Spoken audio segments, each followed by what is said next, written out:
Hello, everyone. So it's 5 p.m. Let's start. Good afternoon. I welcome you on this almost the last afternoon of the semester. Thank you for making the effort of being here.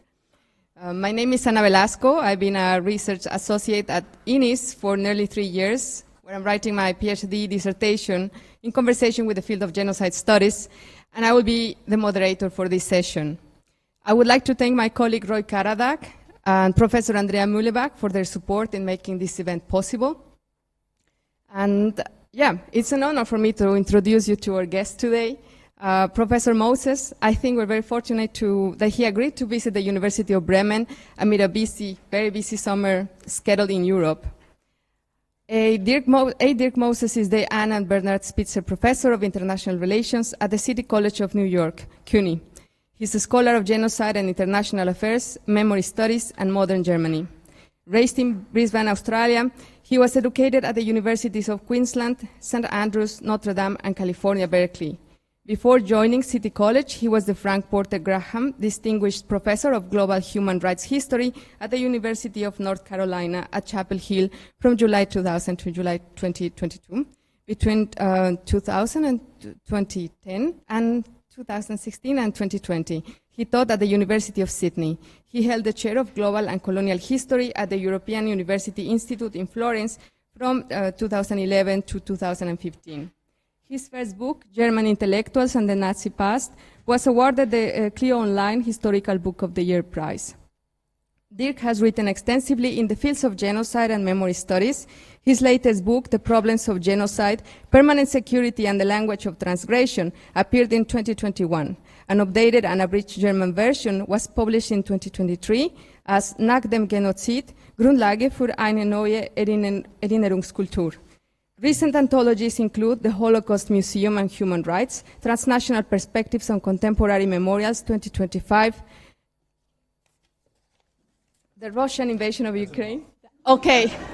It actually is a long list. So anyway, yeah, he's the editor of the Journal of Genocide Research, and it just goes on and on. But thank you very much, Dirk, for this. Now the floor is yours.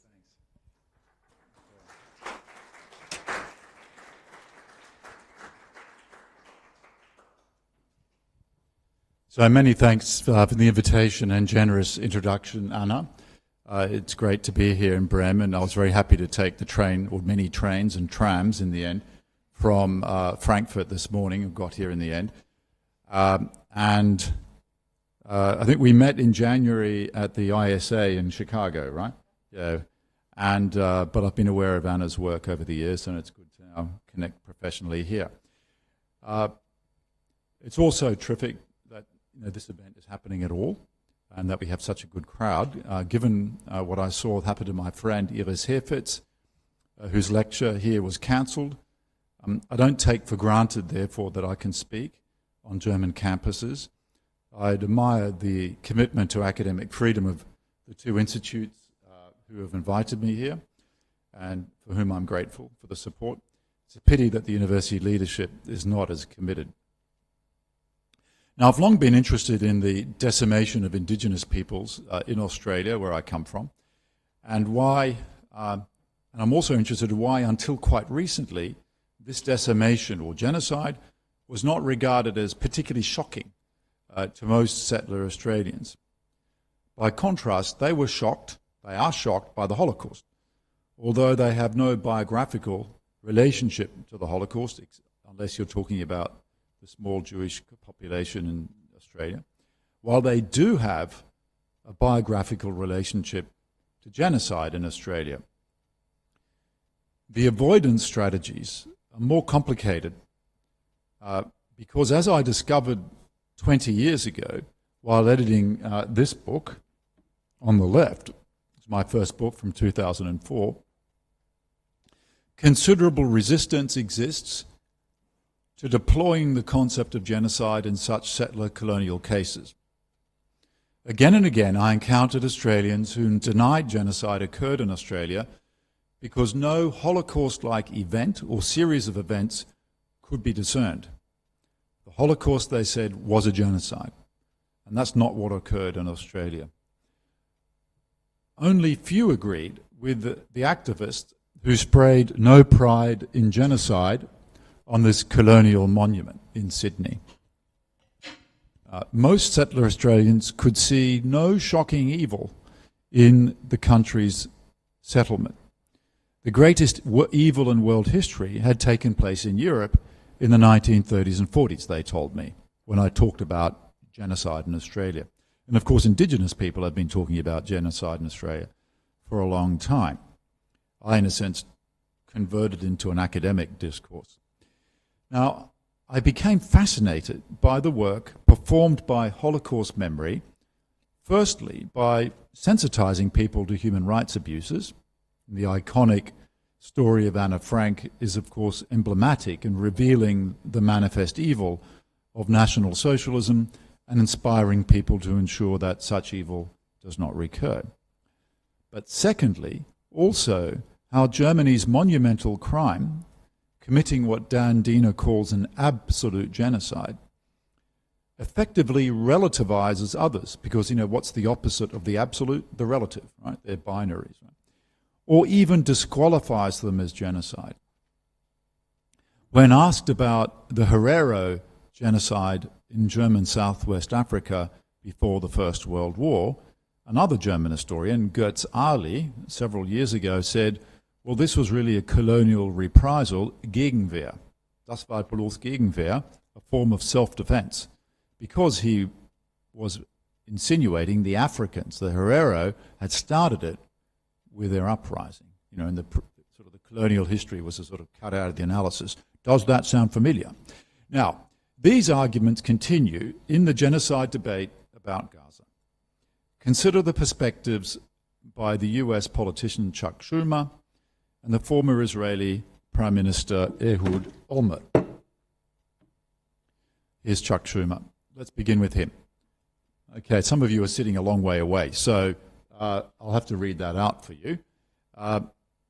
This is an extract from his New York Times interview a few months ago, where he says, genocide is described as a country or some group trying to wipe out a whole race of people, a whole nationality of people. So if Israel was not provoked and just invaded Gaza and shot at random Palestinians, Gazans, that would be genocide. That's not what happened, he says. In fact, the opposite happened, and Hamas is much closer to genocidal than Israel. So what's he doing is distinguishing between genocide, which he models on the Holocaust, and Israel's legitimate self-defense against a genocidal attack by Hamas. That's what he's arguing. If one follows this line of argumentation, it's understandable, maybe not if entirely legal, for Israel to kill 60 times more Palestinians than Israelis and others died on the 7th of October, and to utterly destroy Gaza. Yet, according to this line of reasoning, it's Palestinians who committed the crime of crimes, genocide. Indeed, Schumer goes further in another slide, or another part of the text, saying it's anti-Semitic to claim that Israel is committing genocide. Now let's turn to Ehud Olmert, the former Israeli Prime Minister. This is an article taken from Haaretz in May. It was reprinted in The Guardian at the same time. So there are two slides. Over the past year, he says, harsh accusations were voiced worldwide against the Israeli government and its military's conduct in Gaza, including accusations of genocide and war crimes. In public debates in Israel and on an international arena, I've rejected such accusations firmly. Okay, down the bottom now, he says, the great number of innocent civilians killed in Gaza was hard to fathom. It was unjustified, unacceptable. He recognizes that, right? But this is the key point for him. But all, as I have said, on every media outlet in the world, resulted from a vicious war. It's not a genocide. But we continue. In recent weeks, I've been no longer able to do so. So he's developed that position. He says, what we are doing now in Gaza is a war of devastation. Now that's the key phrase I want you to hold in your brains, right? Indiscriminate, limitless, cruel, and criminal killing of civilians. We're not doing this due to a loss of control in any specific sector, not due to some disproportionate outburst by some soldiers in some unit. Rather, it's the result of government policy, knowingly, evilly, maliciously, irresponsibly dictated. Yes, Israel is committing war crimes. So, here he talks about a war of devastation long after he's been deflecting criticisms of Israel's military conduct. Yet, despite recognizing the manifest criminality of this war of devastation, he doesn't say it's genocide, he says it's war crimes. That's an interesting logical leap. Now, let's compare these views from Schumer and Olmert to Raphael Lemkin, the Polish Jewish jurist who invented the concept of genocide in the early mid-1940s, in which he theorized for the first time in his book on the Nazi occupation of East Central Europe, actually all of Europe, called Axis Rule, the Axis powers, obviously, in occupied Europe, 1944. It was written the year earlier than it was published in late 1944. And this is where the genocide concept is debuted. And this is how he introduces it conceptually. So, okay, you're not going to be able to see that, so I'll read it out for you. Genocide is the antithesis of what he calls the Rousseau-Portalis doctrine, which may be regarded as implicit in the Hague Regulations. You know what the Hague Regulations are. An international treaty from 1899 and then 1907, which regulated armed conflict between quote-unquote civilized powers, particularly the laws of occupation. So when there's a war, one side loses, one side wins, one side occupies the territory or part of the territory, and there are rules governing how that territory is governed while the peace treaty is being negotiated. And these still apply to the occupied territories in Palestine. It's still current law. In any event, he continues, this doctrine holds that war is directed against sovereigns and armies, not against subjects and civilians. In its modern application in civilized society, the doctrine means that war is conducted against states and armed forces, not against populations. It required a long period of evolution in civilized society to mark the way from wars of extermination. Footnote 3. Okay, it's even smaller. I'll read it out for you. Footnote 3. In academics, we love the footnotes, right? It's the drum beat or the bass beat in any music. A classical example of wars of extermination in which nations and groups of populations were completely or almost completely destroyed. The following may be cited.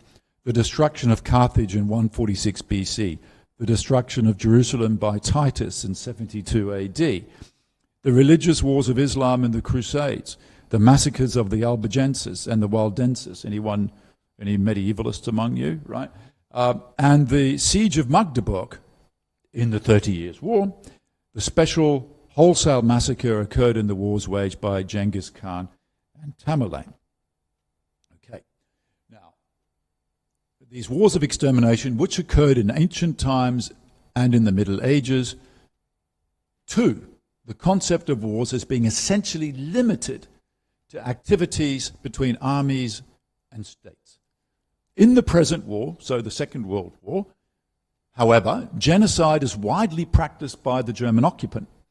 Germany could not accept this doctrine because, first, Germany is waging a total war, and secondly, because, according to the doctrine of National Socialism, the nation, not the state, is the predominant factor.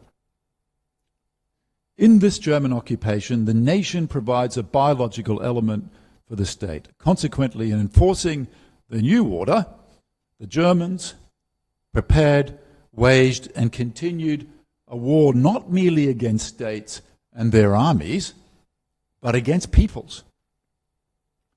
For the German occupying authorities, war thus appears to offer the most appropriate occasion for carrying out their policy of genocide. And their reasoning seems to be the following. The enemy nation within the control of Germany must be destroyed, disintegrated, or weakened in different degrees for decades to come.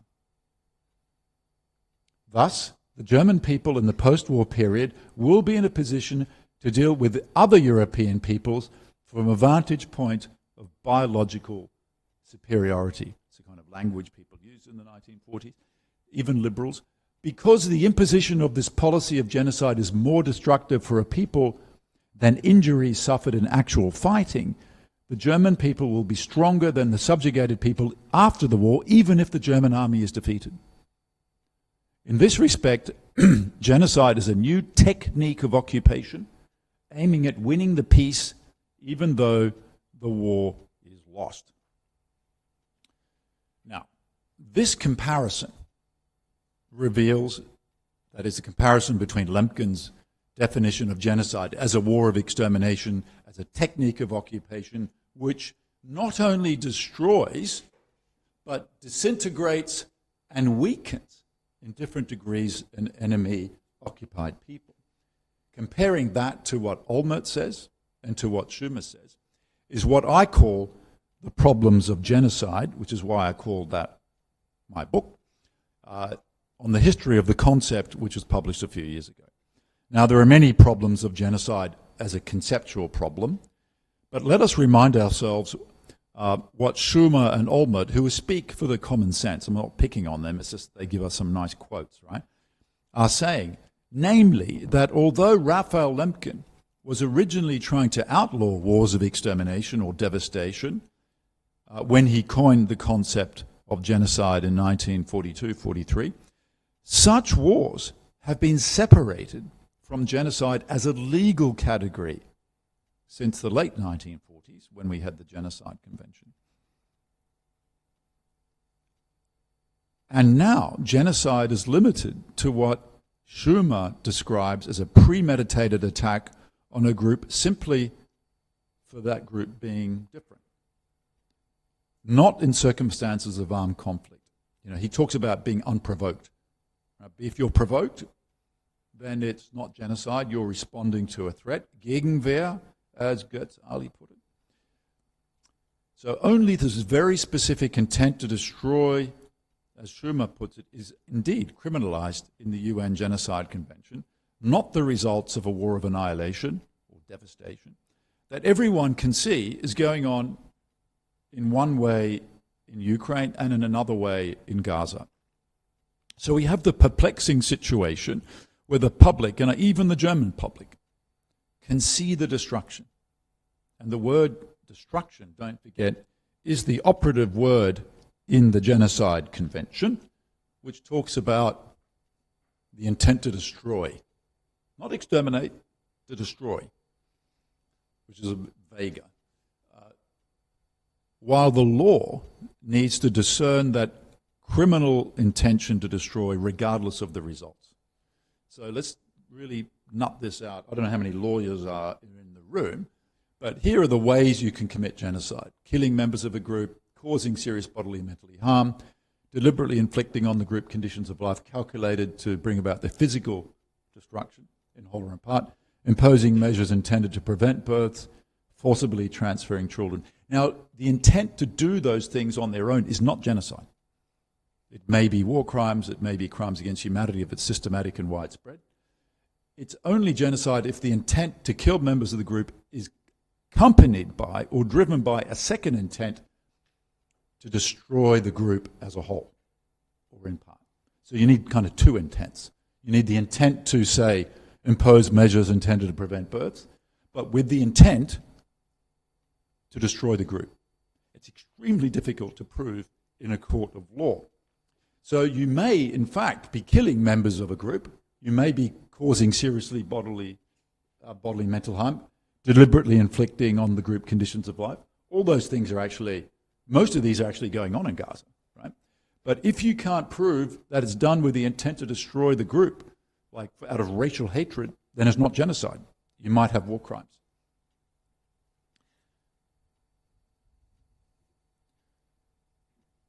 Now, the International Court of Justice may or may not rule it's genocide when it finally gets around to hearing the case in a few years. Of course, by then it's far too late for Palestinians. So my question is, sort of a more academic one, how did the law end up distinguishing genocide from wars of annihilation, or, if you like, genocidal warfare. The one is criminalized by the Genocide Convention, but Lemkin's idea here is not. His starting point is not the ending point in law. Okay. The devil is in the detail. Now, this distinction was effected in the rehabilitation of military necessity by the victors of World War II after its discrediting by the Nazi mode of warfare. That is, the excessive mode of the Nazi conquest discredited military necessity, which the Nazis invoked in the various trials after the war. They said, we had to destroy this or that group or city because it was a military target, and we were targeting, everybody was a military threat. Now, Lemkin's broad definition of genocide was actually dangerous for the Allies, and he himself came to see that because it could capture, his idea of genocide could capture modern warfare, including the Allied mode of warfare, which was necessarily total, in view of its extensive use of aerial and atomic bombing. Okay. So the architects of the post-war order made a basic distinction between armed conflict on the one hand and genocide on the other. The former, armed conflict, is motivated, according to this theory, by the legal and legitimate imperative to defeat an enemy. When the killing is supposed to stop. When you defeat the enemy, you stop the killing. Whereas the latter, genocide, is the criminal and thus always illegitimate intention to destroy an enemy people as an end in itself. So armed conflict, warfare, according to this theory, is not illegal. And of course the UN Charter says it's not illegal if carried out in self-defense and as a just war. Now, self-preservation, for the early modern historians of political thought here, you will know, has been the basic prerogative of states since time immemorial. It's part of natural law, self-preservation, like an entity is allowed to preserve itself, okay? Which brings in security emergencies and responding to them as a legitimate action. And in the past, few limitations were applied to state conduct when a state felt its existence is imperiled. Now, international law insists that just wars are fought justly, meaning that, according to the Geneva Conventions, principles of distinction between combatants or non-combatants, precaution and proportionality are observed. Everybody's now an international law expert. I've understand it's a bit like COVID. Everybody became an epidemiologist instantly. On Facebook, proportionality, you'll know, means, are the number of civilian deaths proportionate to the value of a military target in exercising military necessity. If civilians are killed disproportionately in targeting military objectives, war crimes may be committed. If attacks on a civilian population are widespread or systematic, we're talking about crimes against humanity, but not genocide. That is reserved for the intention to destroy an ethnic, racial, or religious group in whole or in part as such, which I think is actually a mythical intention, because states, even the Nazi one, attempted to destroy peoples, in their view, as parts of military and security campaigns for potential security threats. I want to stress that this doesn't make it legitimate, but that's what they were thinking. Now, I think this distinction between war and genocide is deeply problematic. The Convention on the Punishment and Prevention of Genocide, passed by the UN General Assembly in late 1948, I argue, did not mark some momentous humanitarian step forward in outlawing wars of annihilation, as commonly supposed. For the states thrashing out the convention designed it so that state sovereignty would not be compromised in pursuing their security interests. In other words, so they could continue to wage wars of annihilation if they felt they needed to. How? Well, the answer, I repeat, is that the convention criminalized only a very narrow and virtually impossible to prove modality of mass violence, and elevated it to the crime of crimes, meaning that other modes of state violence are, not too bad, not so shocking.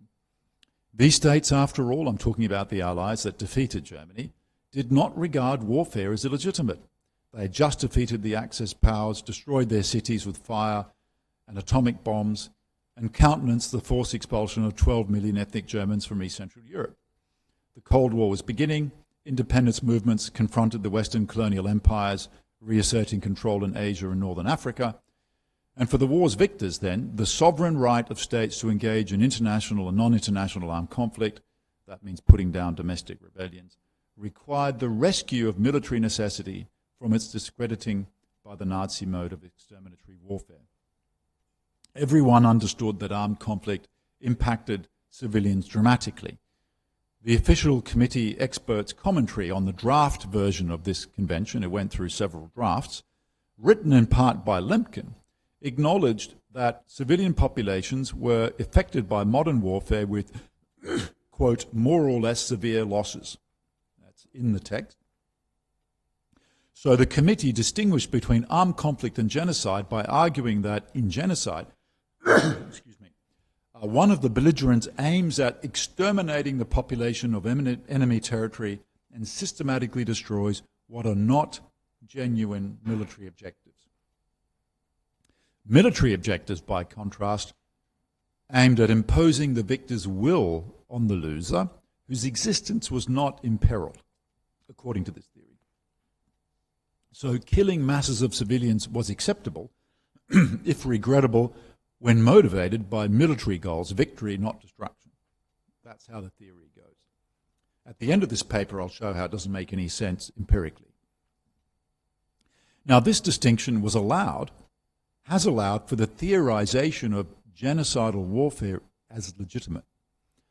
That was the argument of the US prosecutor at Nuremberg, Robert Jackson. Anyone here heard of Robert Jackson?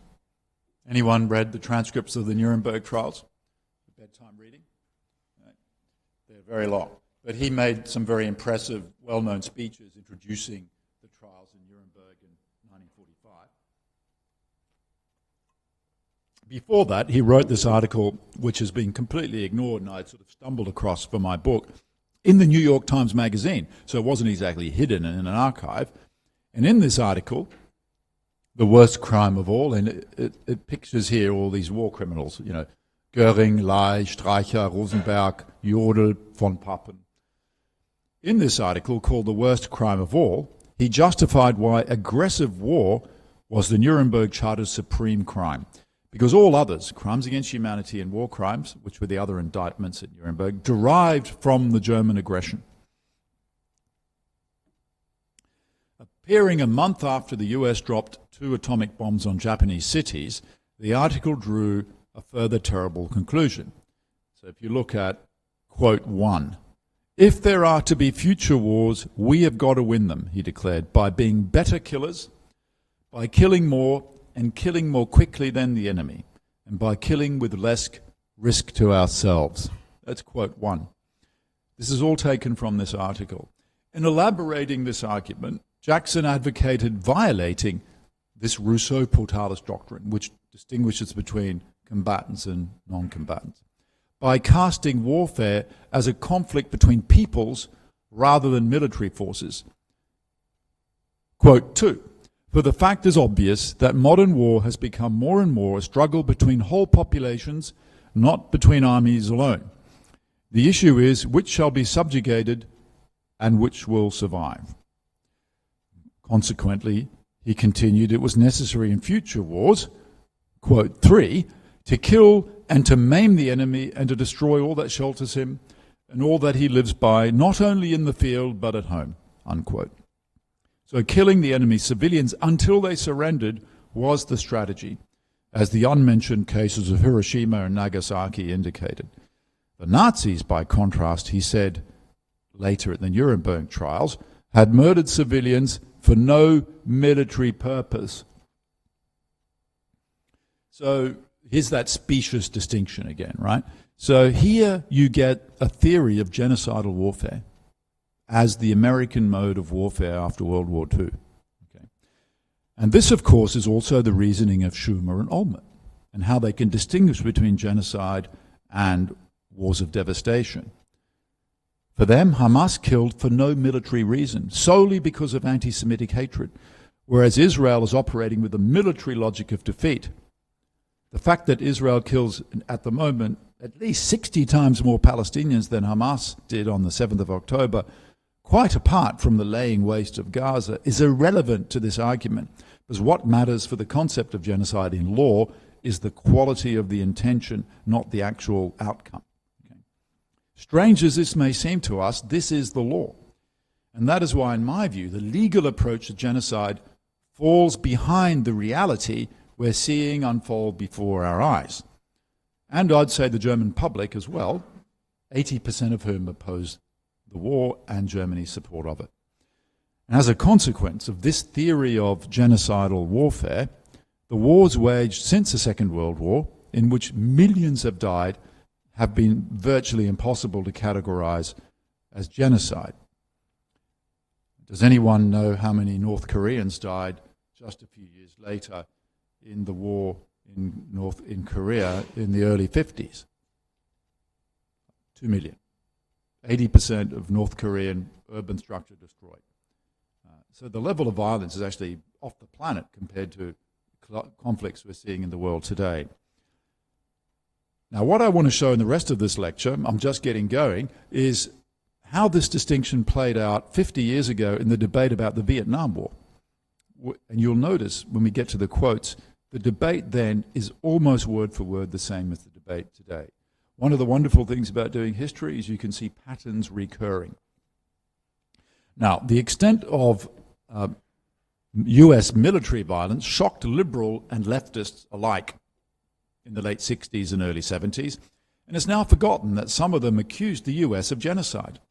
In his best-selling book, In the Pursuit of Loneliness in 1970, the sociologist Philip Slater discerned what he called a genocidal pattern of thought in the Vietnam War. Student activists and leftist intellectuals, maybe there's some in this room, tended to draw less on outraged liberal morality like his than on long-standing critiques of capitalist imperialism, while invoking outright parallels between the Holocaust and the American war in Vietnam. For example, the SDS in Miami here says, indict the US government for genocide, little badge. The next image here is of a special supplement on the US genocide in Vietnam by the Guardian Newsweekly, which is not the Manchester Guardian, England, it's an American one, was then the largest independent leftist weekly at the time. It was close to the Communist Party of the US. And the Cubans, of course, also accused the US of genocide in US. So you can see it's part of a Cold War context, right?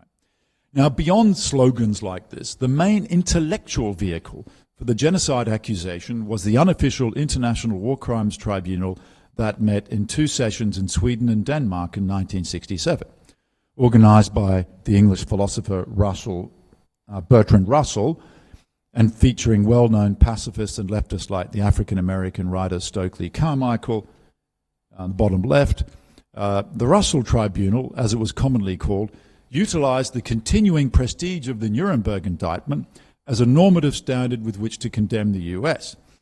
And don't forget, it was only 22 years later, right? So it was, or less, it was in their minds. The tribunal duly invoked the laws of war, listing its first complaint as aggressive warfare and its final 5th one as genocide. It asked, have forced labor camps been created? Has there been population deportation or other acts tending to the extermination of the population and which can be characterized juridically as acts of genocide? So that's in the indictment. The publicity surrounding the tribunal fixated on the genocide charge, in part because the French Marxist philosopher Jean-Paul Sartre, top left, always surrounded by cigarette smoke, addressed in his presentation and then essay, this issue is called On Genocide. Okay. Sartre made many telling points. He observed that industrial society, in his theory of genocide in contexts of wars of decolonization, blurred the combatant, non-combatant distinction by disabling the enemy's economic capacity. And this necessitated total war, namely attacking its factories and their workers. The same dilemma applied in wars of national liberation at this stage of capitalism, when the US replaced conventional occupations. Whereas the violent repression of, say, the French in Indochina had been limited, he argued, by the need to retain native labor to serve the settlers, the US imperial empire, which was not interested in actual occupation but just control, was not constrained in the same way. It did not seek to exploit the population, but to stop socialist revolutions, he argued. Because such revolutions in peasant nations were the product of what were known at the time as people's wars, with their guerrilla tactics, exterminating an insurgent people was thus a neo-imperial imperative, and I quote him, "In effect, genocide presents itself as the only possible reaction to the insurrection of a whole people against its occupiers." What is more, he continued, the American strategy was intended to warn national liberation movements in Latin America in particular, and in the Third World in general, about the consequences of challenging Western-backed regimes. So the quote, he says, is submit or face extermination, or at least partially. That's what he was interpreting the American confrontation was with Vietnam. Submit to a Western-backed government, or we'll exterminate you if you rise up. Now, many commentators agreed with these points, which were borne out by quite a lot of evidence that journalists and witnesses had assembled in the 1960s, and indeed by the secret Pentagon papers about the U.S. Vietnam policy when they were leaked in 1971. On this telling, U.S. empire entailed exterminatory violence against civilians until insurgents submitted to the U.S.-backed puppet states. But did genocide really capture this logic? The question turned, at the time, in the public debates, on genocidal intent, just like now. Did the US intend genocide in Vietnam in the end? Right? Sartre argued yes, because thwarting Vietnamese self-determination was tantamount to national destruction, whether by destroying the socialist project of North Vietnam or by enclosing the population in what known as strategic hamlets, whose conditions could be akin to concentration camps. Some people might be making analogies to the humanitarian city now it's being constructed on Rafah, right? We'll get to that later. Moreover, being national in nature, he continued, the killing met the stipulations of the Genocide Convention. The Vietnamese were being attacked simply by being Vietnamese, according to Sartre, just as Jews were attacked simply because they were Jewish. And I quote, not for having been caught carrying a weapon or for having joined a resistance movement, unquote. Now, Sartre tried to obscure the obvious differences, factual differences, between the cases of Vietnam and the Holocaust, because Jews were not, in fact, engaged in an insurgency against the Germans. He did so by pointing to the racism of American soldiers and the logical tendency of US policy, which was to keep killing until victory was achieved, okay? A military victory. Now, it was in the end, when you reconstruct the debate from the 1970s, not difficult for his critics to point out these differences between the Holocaust and Vietnam. The Americans had not, in fact, escalated the war to total destruction. They had not used nuclear weapons, and the saturation bombing, and they'd not engaged in saturation bombing of the North, just in parts of southern Vietnam, and of course then into Cambodia, because they were restrained by the prospect of Chinese and Soviet intervention. So, total as the Vietnamese experienced the American war, there was a perspective that it was actually also quite limited. It could have been a lot more total. Okay? And the same arguments are being made about Gaza now, actually. Now, neither did Sartre hold the Soviets to the same standard. The Russell Tribunal and citizen committees participants tended to be partisans for the Viet Cong in the North. By adhering to the Holocaust archetype, I think, Sartre made it easy for his critics to distinguish the cases. The philosopher Hugo Adam Berdow, in his detailed assessment of Sartre's address in 1973 at the Russell Tribunal, began by reminding readers of the Holocaust archetype. This is taken from a philosophy journal at the time, which was widely cited as a authoritative knockdown argument to Sartre. And this is what Berdow says. Genocide is not just another crime, not even another war crime or crime against humanity. For many, it is the ultimate offence. Moreover, accusations of genocide in our time are coloured by the paradigm case, still very much within living memory, the treatment of the European Jews and other undesirables by the Nazi government until its defeat in 1945. The very term genocide entered our language as a designation of the Holocaust. As a consequence, he continued, there is a strong temptation to assert that injuries that fail to measure up, did I quote that? No. But that fail to measure up to the fury of the final solution that the Nazis designed for the Jews do not fit under the genocidal rubric. That's his quote. The inevitable and familiar conclusion, according to Berdow, and he in a sense won this argument politically, was that Jews were killed, and I quote him again, not as a means to a further end, but simply for its own sake, unquote.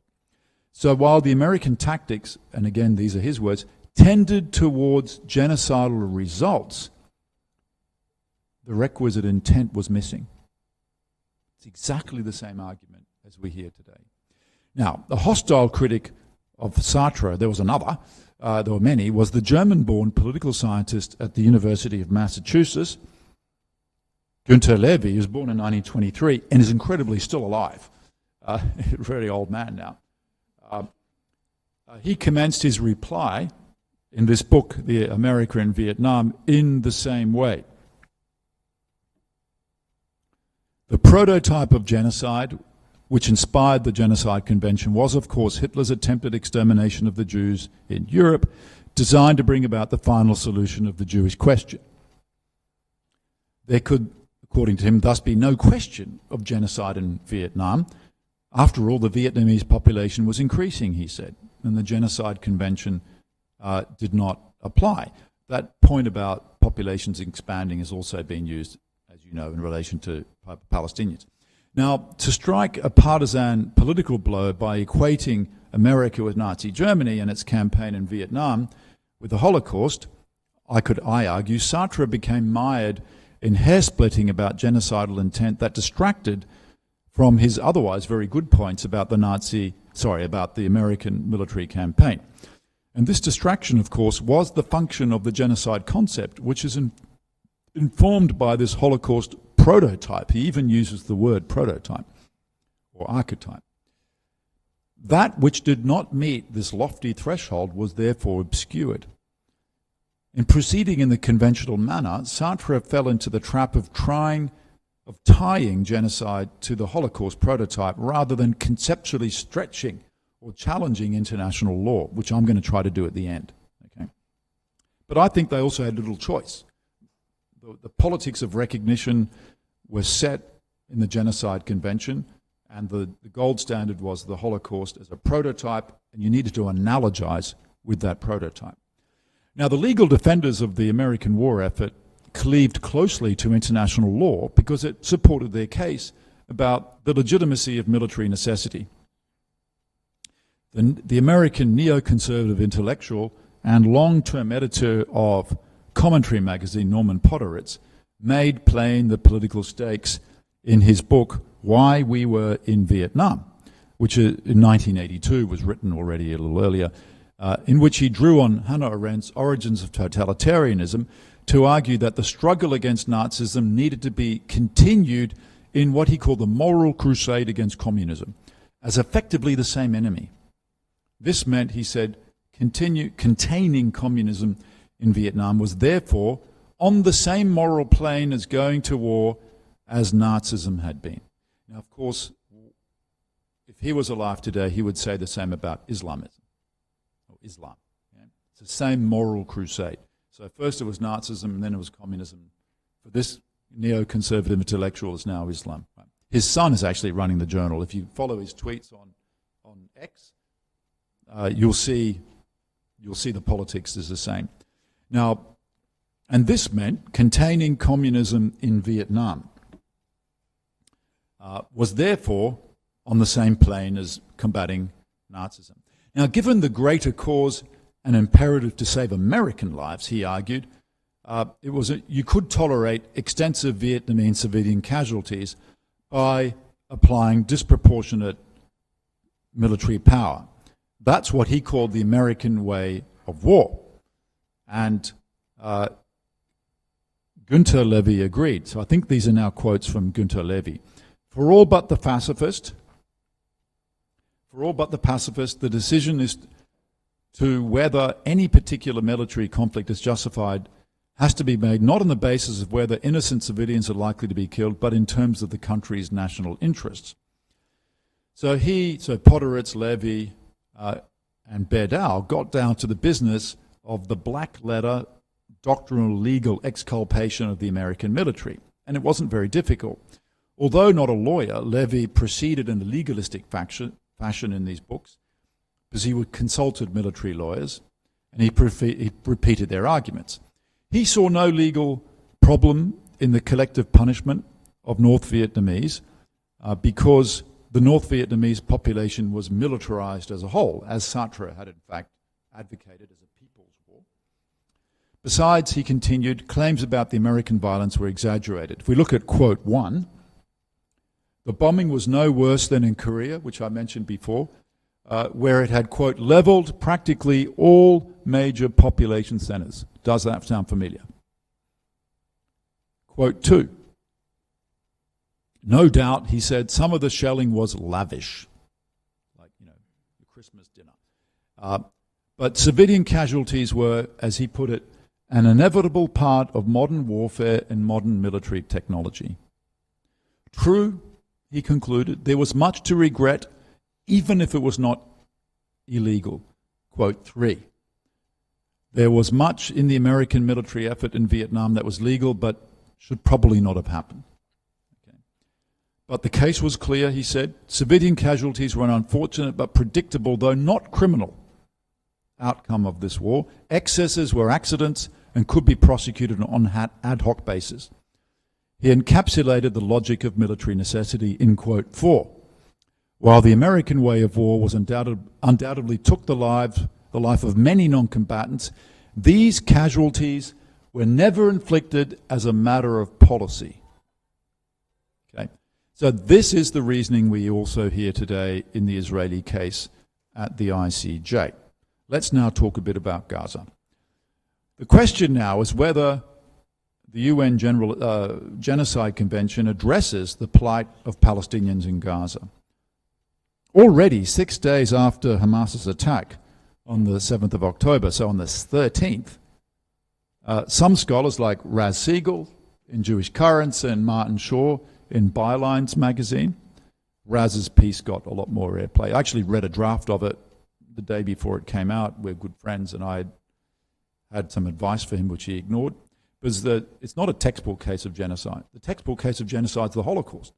Right? The question is, can you make them analogize? Right? So,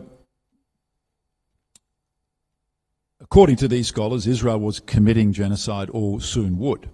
In response, many scholars in Holocaust studies thought this claim was what they called inflammatory and dangerous, which is what Schumer was saying, of course, saying it's anti-Semitic. So we have an article, this is already just from a few months ago, from June last year, by Norman Goder, who's a Holocaust historian, and Jeffrey Herf, who's a historian of Nazi Germany, in the Washington Post, why it's wrong to call Israel's war in Gaza a genocide. Okay. They say it's more aptly applied to Hamas. So exactly what Schumer was saying. Okay. However, much of the world's population looks aghast upon the West's hypocritical stance to Palestine compared to the Russian war on Ukraine, in which they valorize international law and institutions, like happy to support the ICC in its indictment of Putin, but then undermining the ICC when it issues indictments against Israeli leaders. For residents of the global south, it's an established fact that Israel is committing genocide in Gaza. In an essay I published in November 2023, so like a month after the 7th of October, I argued that anti-war protesters expressed the conceptual, if not legal truth of the genocide. Because as I'm trying to get across, the legal concept of genocide doesn't reflect the reality of destruction, right? And the point of the legal version of genocide is to obscure it, right? Because it allows genocidal warfare to take place. but say it's not genocide. Okay.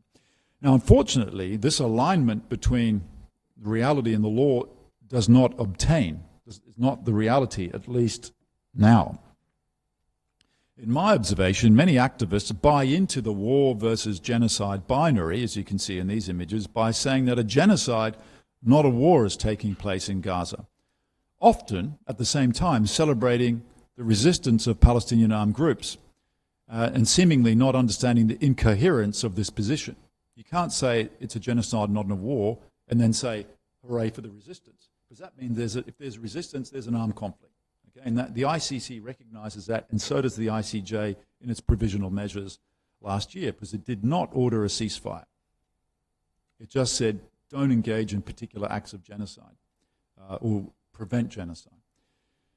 At the same time, Palestinian advocacy groups have made genocide a centerpiece of their advocacy platform. It's not a criticism, it's an observation. Okay. Now, my view is that rather than engaging in a yes or no calculus that the law of genocide demands, the novel nature of the Israeli campaign can call for rethinking of this artificial binary between war and genocide, and in fact allow us to recover Lemkin's notion of genocide as wars of extermination or devastation. We need, in a sense, to recover Lemkin. Because I think if we look carefully at the mode of the Israeli campaign, we can see that the military and genocidal logics, remember the military logic is to defeat and the genocidal logic is to destroy a people, are fused or commingled. I'll show how in a second. International courts could register that in reconsidering how they deduce this mythical genocidal and elusive genocidal intention. In other words, military necessity and even international humanitarian law, IHL, can be the vehicle or cover for the genocidal intention to destroy and to deport. Now, the first aspect is the Israeli military using an AI technology called Lavender that identified very early on 37,000 male targets in Gaza. We're talking about late 2023. The human operators of the drone networks spent 20 seconds per target to verify they are male, because on their view, a female can't be a Hamas military target. The settings in the AI technology allowed a 15 to 20 civilian death for low-level targets who were killed with 2,000-pound dumb bombs that flattened buildings with occupants inside. Anyone knows who've studied these bombs, they destroy several football field size of territory, right? So it's not very precise. On the contrary, it's totally indiscriminate. Another software called Where's Daddy determined when the target entered the home, which is where the IDF preferred to bomb them, meaning that the entire building, so we're talking about multi-family apartment blocks, with their mainly women and children inside, so in other words, civilians, were killed along with this very low-level target. You know, a Hamas police officer, a Hamas official in the health ministry or something. Now, leaving aside the cavalier, that is, imprecise manner with which these targets were determined, it was based on cell phone usage, this practice puts pay to the stock defense of the high casualty rate, namely that they were human shields caused by Hamas hiding among the civilians and making them legitimate military targets. We will never forget Annalena Baerbock standing in the General Assembly of the United Nations, or was it the Bundestag, defiantly saying, we will kill Palestinians when Hamas is hiding them. International law protects us. But we know from Israeli sources it's the opposite. They waited for the target to get into the house. So the other way around. Now, these are individually are very likely to be war crimes, perhaps crimes against humanity, for which you need a widespread or systematic attack on a civilian population. And yet, the targeting is quite deliberate. You know, the civilian deaths here are not incidental, as in the theory of collateral damage. They're calculated and cumulatively with infrastructural destruction. The result is genocidal. Then there is, actually I might as well look, has anyone seen this image before? From the cartography of genocide map, that forensic architecture the NGO put together. So each of these dots, it's hard to distinguish them, but these are tens of thousands of missile, drone, and artillery strikes on individual targets, okay? According, this AI technology. But, each of them individually may be a war crime. But, what is the collective impact? Like, all of Gaza is destroyed. And we're leaving aside the bulldozing of buildings, the destruction of empty buildings because they need to build a buffer around the edge, etc. Right. Then there is the use of so-called dumb bombs that destroy structures hundreds of meters from their impact. As I mentioned before, between the 7th of October and 17th of November 2023 alone, Israel dropped almost 600 of these 2,000-pound bombs, a third of them within dangerous proximity of hospitals across the Gaza Strip, according to a Harvard University study. By their nature, such bombs inflict disproportionate damage, and their cumulative deployment over many months has inflicted untold death and destruction. Now, this can't be regarded as incidental or collateral, according to the theory of international humanitarian law. It's calculated and intended. So what we see here is a messy fusion between military and genocidal logic. It's not carpet bombing, like in North Korea, like in Vietnam, and at times in World War II in this country. Not just dropping bombs everywhere and hoping for the best. Each of those is targeted. So in that sense, it's a military logic, right? And they will justify it that way. But when you dig deeper and you see the cumulative effect and, of course, the knowledge of the drone operators and their senior officers, this can't be seen as somehow an accident or incidental or collateral. We're moving very much into the question of intent. The question is whether that will satisfy the judges at the ICJ. Now, this messy fusion of military and genocidal logics is also evident in the siege starvation of Gaza. Whereas UN officials and academics have been warning about genocidal famine for months, Israeli officials, their Western supporters, and the Israeli ad hoc judge at the ICJ, Aaron Barak, disavow a genocidal intention by insisting on the military context and its tragic byproduct. Clearly, the policy to use starvation as a weapon of war, despite the prohibition of the Geneva Conventions and their requirement that Israel as an occupying power, that's Articles 55 and 59, supply the populations with basic necessities. Combined with statements about making Gaza uninhabitable, indeed to destroy it, the effects on the Palestinian population in no way can be seen as incidental, accidental, or collateral. They are intended, they are genocidal in effect, but their vehicle is military necessity. Okay? See what I'm getting? It's this fusion of genocidal and military intent, and that's why we need to move away, I think, from it's a war, not a genocide, or the other way around. Okay. Again, the military and the genocidal logics are fused, as they were indeed in Vietnam. Finally, there is the cynical use of humanitarian rhetoric about safe and sterile zones and passages, ostensibly to remove civilians from combat zones, that's in keeping with IHL, only then to kill them, as well as aid workers through bombings, a practice that Francesca Albanese, the Special Rapporteur on the situation of human rights in the Palestinian territories occupied since 1967, calls humanitarian camouflage. These are headlines from the Israeli newspaper 2 days ago, Haaretz. In the past few days, we are now confronted with the talk of concentrating Palestinians of Gaza in the south, akin to a camp or a humanitarian city, calling it a humanitarian zone. Now, Haaretz is not fooled by that, right? And they're translating it from the Hebrew into English. And only yesterday, Savi Barel says, how might Israel go about planning the world's biggest concentration camp in Gaza? Of course, if a German newspaper said that, you'd have one of the Antisemitismusbeauftragte after you, and you end up probably losing your citizenship. Now, taken together, these ostensibly legal and humanitarian gestures, ostensibly, have generated genocidal effects as well.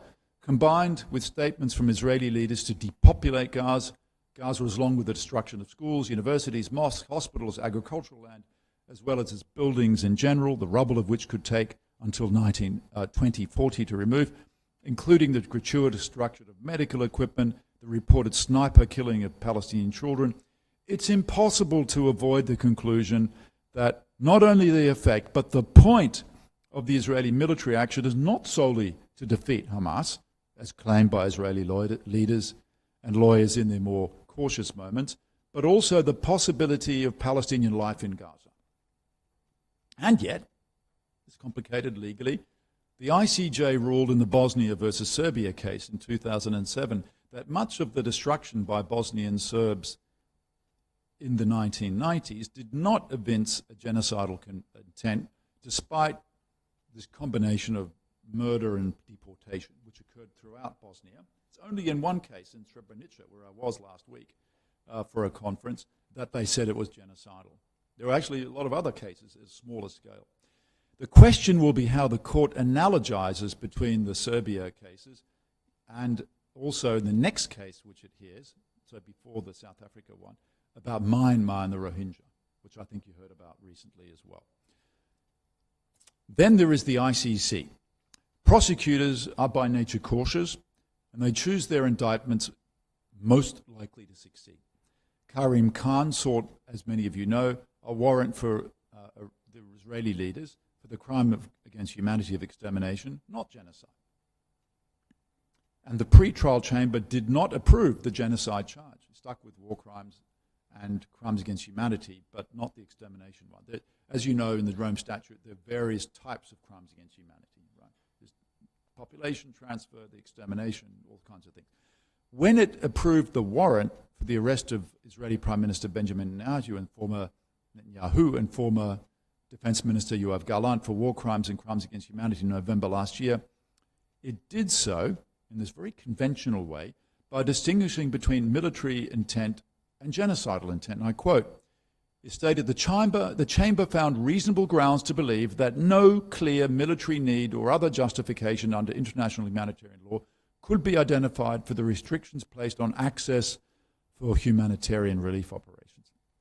But you know what that also means is that if they could be convinced that there would be military reasons for restricting food, then it's okay. You see, that's actually in the Geneva Conventions if you read them carefully. Sieges and blockades are not illegal if carried out with military intent. And it's up to a court to decide whether they're convinced on the facts, whether there's a military reason for it or an excessive genocidal one. But once again, it's separating the intentions rather than fusing them. So this kind of reasoning continues to provide a loophole for Israeli advocates to argue that legitimate security concerns rather than the criminal intention to destroy drive the state's policies by emphasizing the framework of armed conflict and IHL. Nearly finished. However, as the months pass, and I'm nearly finished, the Israeli campaign intensifies, the jurists are setting the stage for a genocide indictment. The pre-trial chamber also included language that mirrors Article 3 of the Genocide Convention. They said in their statement authorizing the warrants that the Israeli authorities, quote, created conditions of life calculated to bring about the destruction of part of the civilian population in Gaza, which resulted in the deaths of civilians, including children, due to malnutrition and dehydration. Now, that's the first part of that quote's taken directly from the Genocide Convention. So they're setting a trigger, because they can also issue more indictments down the road. They're just going to wait for the factual situation to change. International lawyers are also beginning to understand that military and genocidal logics can run together. And I'll quote from one article recently, and then I'll finish. This is the quote. What if the definition of military necessity is premised on political leadership's genocidal intent? Asked two scholars. IHL, they said, does not provide a clear answer. So this remains an open question. We are in uncharted legal territory, even if European publics, even in this country, let alone publics elsewhere in the world, plainly see what is going on is destruction, if not genocide, though they fear the consequences of saying so in public. The distinctive modalities of the Israeli campaign affords, I believe, the ICJ judges an opportunity to provide a clear answer to this grey area. So the world awaits the determination with great anticipation. Thank you.